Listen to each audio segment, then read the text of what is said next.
अस्सलाम वालेकुम। ये वीडियो मेरी कल की वीडियो की कंटिन्यूएशन है। आपको याद होगा कि मैंने एक वीडियो अपलोड की थी जिसका उन्वान था how to develop oneself. ये उसी का दूसरा हिस्सा है, तो आप उसके साथ मिला के इसको देखेंगे तो इंशाल्लाह इससे बात और ज़्यादा समझ में आ जाएगी। बहुत बहुत शुक्रिया। ये सारी गुफ्तगू मुझे लगा कि आपको अच्छी लगी है, क्योंकि मुझे खुद अच्छी लग रही थी, तो आई कैन फील इट, वो पॉजिटिव थी। लेकिन मैं जो आपसे अहम बात करना चाह रहा हूं वो और है। वो ये है कि इस दरवाजे से, एक ही दरवाजा बाहर निकलने का, इस दरवाजे से बाहर निकलने से पहले अब कुछ फैसला करके जाइए कि करना क्या है, और वो हर बंदे का अपना फैसला है। I am not going to dictate you anything, I am not going to tell you what to do, I am no one to decide your vision, I am no one to decide your mission, it's up to you. लेकिन सिर्फ यह कि एक function हुआ जिसमें हमने बात की, बड़ी अच्छी बात की, बहुत मजा आया, बड़े मोटिवेशन हुई, भला उसका कुछ भी फायदा नहीं होगा।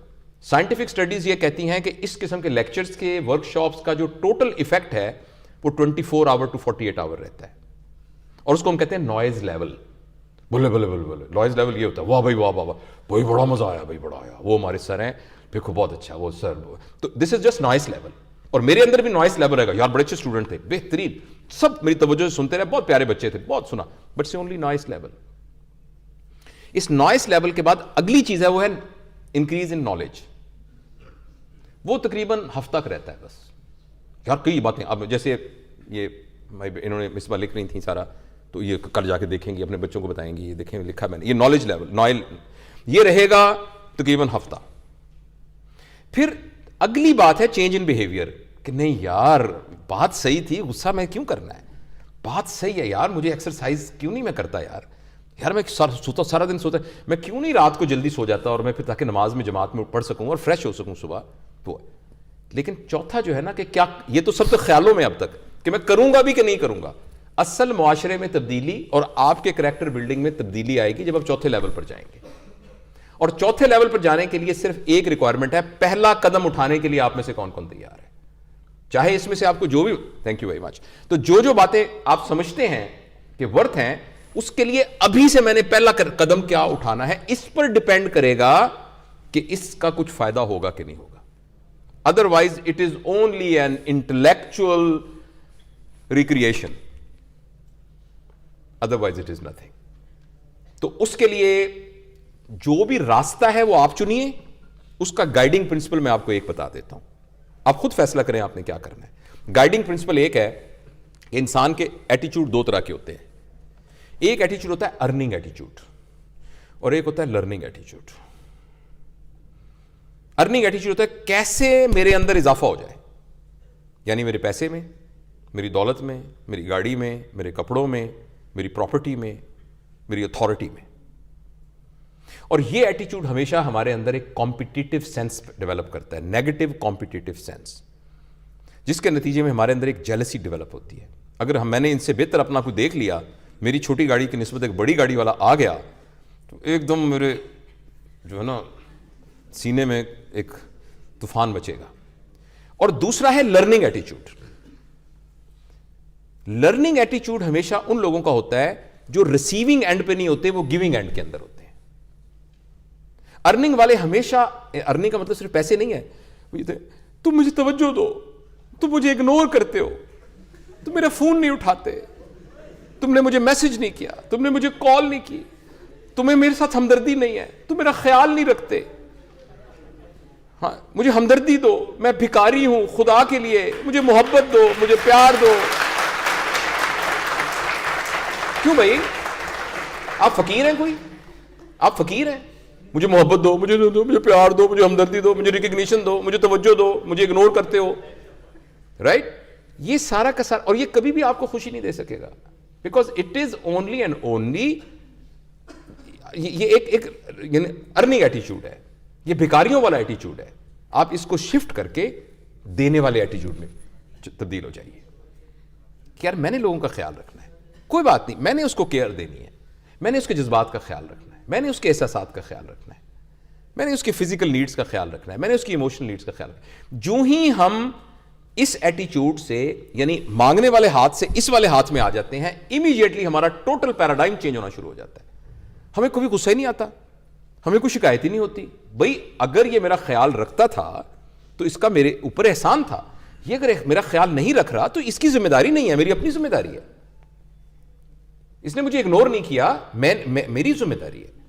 तो मैं आखिर में अर्ज कर रहा हूं कि जो कुछ आपने मुझसे कहा, जो मैंने आपसे कहा, उस सिलसिले में आपने जो भी अपने लिए फैसला किया कि जो आपने आज से करना है, उस सारे के अंदर अपने एटीट्यूड को अर्निंग से लर्निंग एटीट्यूड में कन्वर्ट कर दीजिएगा। आज से एक भिखारी वाले हाथ की बजाय देने वाले हाथ में कन्वर्ट हो जाइएगा। तो आप देखेंगे ये कोई क्विक फिक्स नहीं है। ऐसे नहीं है कि मतलब शाम को इंशाल्लाह हम सारे के सारे जो हैं, लड़कियां सारी राबिया बसरी बन जाएंगी और हम सारे जुनैद बगदादी बन जाएंगे। तो रात रात में ऐसा नहीं होगा, लेकिन if we are on a right path. जी बेटा, मैं पूछता हूं आपसे सवाल, की बात खत्म कर लूं, मैं आपसे पूछता हूं प्लीज।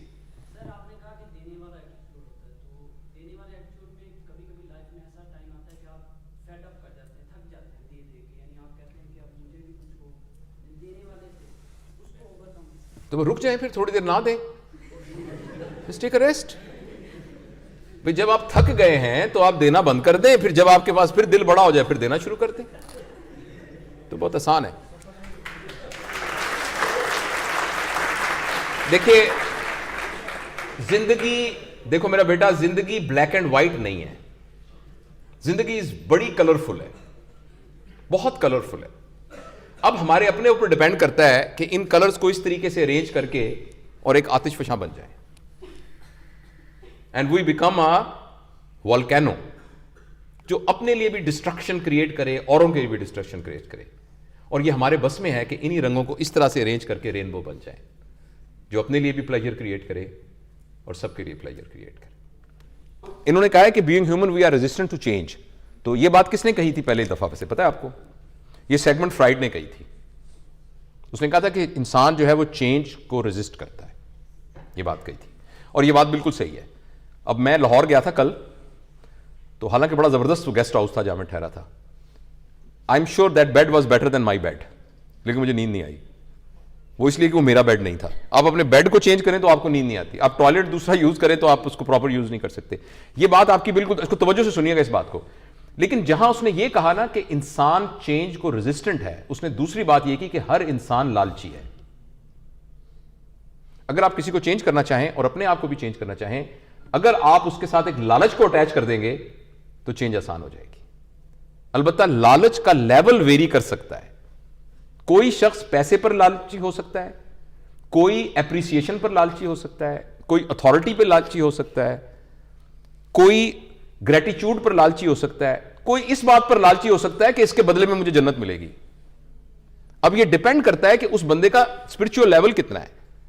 इसीलिए जिसको भी आप चेंज करना चाहते हैं और अपने आप को भी चेंज करना चाहते हैं, तो उसके साथ कोई लालच अटैच कीजिए। लालच एक नेगेटिव वर्ड है, मैं यहां इसको पॉजिटिव वर्ड में कह रहा हूं। आप इनिशिएटिव, आप उसे इंसेंटिव कह लीजिए, राइट? ये पावलोव एक साइंसदान था जिसने वो थ्योरी, बिहेवियरल साइंस की थ्योरी थी, जिसमें वो कुत्ते को घंटी बजाता था, खाने को देता था, उसका बिहेवियर चेंज हो गया था ना। तो हमारे बिहेवियर और चेंज के लिए उसके साथ अगर आप एक लालच अटैच कर देंगे, अपने आप को असेस कर लीजिए कि आपका लालच का लेवल क्या है। आप एक मटेरियल लेवल के लालच पर खुश हो जाएंगे कि आप इमोशनल लेवल के लालच पर खुश होंगे या स्पिरिचुअल लेवल के लालच पर खुश होंगे। तो this is one way. But यह बात की आपकी दुरुस्त है कि सब चीजें सुननी बहुत आसान है, चेंज करने के लिए मेहनत करनी पड़ती है। आप चाहें तो K2 पे चढ़ सकते हैं, आप भी चढ़ सकते हैं, मैं भी चढ़ सकता हूं। At the age of 58 I can also climb, लेकिन उसके लिए मेहनत करनी पड़ेगी। Okay, should we call it? या अब मेरी वजह से देर नहीं हो रही, आपकी वजह से हो रही है। जी बेटा,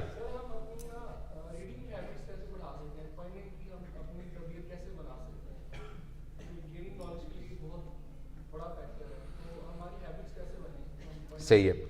अगर आप मुझे इजाजत दें तो इस क्वेश्चन को भी हम पार्क कर लें, क्योंकि हमारे इस टॉपिक से ना ये मुतल्लिक नहीं है, लेकिन मैं इसको जवाब दूंगा आपको इसका, ठीक है? कुछ चीजें बेटा करने से होती हैं। मैं यहां से पैदल स्टेशन कैसे चलूं? भाई चलना शुरू कर दें, है ना? तो इसके लिए एक अलग से एक पूरी कहानी है, सुनाऊंगा, लेकिन मैं आपको एक मुख्तसर जवाब देता हूं। वो ये है कि हमारे पास मार्कर तो नहीं है, लेकिन आप विजुलाइज करें। C is for change. C is equal to D, F and V. सब मल्टीप्लाई है। And this has to be bigger than R. मैं दोबारा दोहराता हूं. C is equal to D multiplied by F multiplied by V, and multiplication factor of these three should be bigger than R.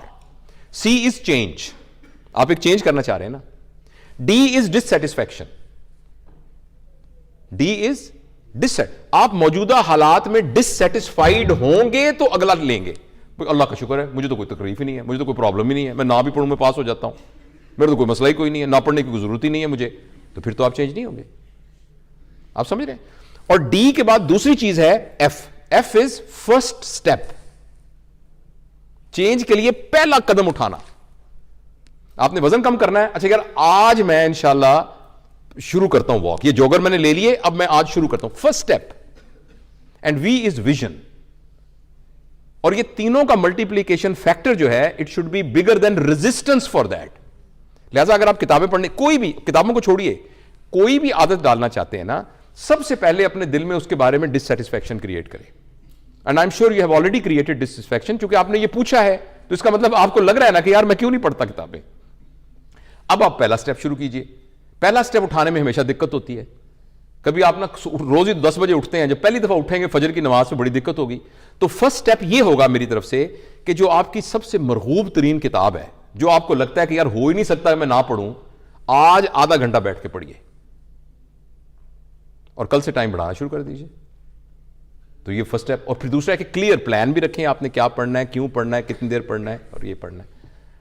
तो you will be on the right path. Right. I hope this answers the question. So, बहुत बहुत शुक्रिया. I thoroughly enjoyed this. Thank you.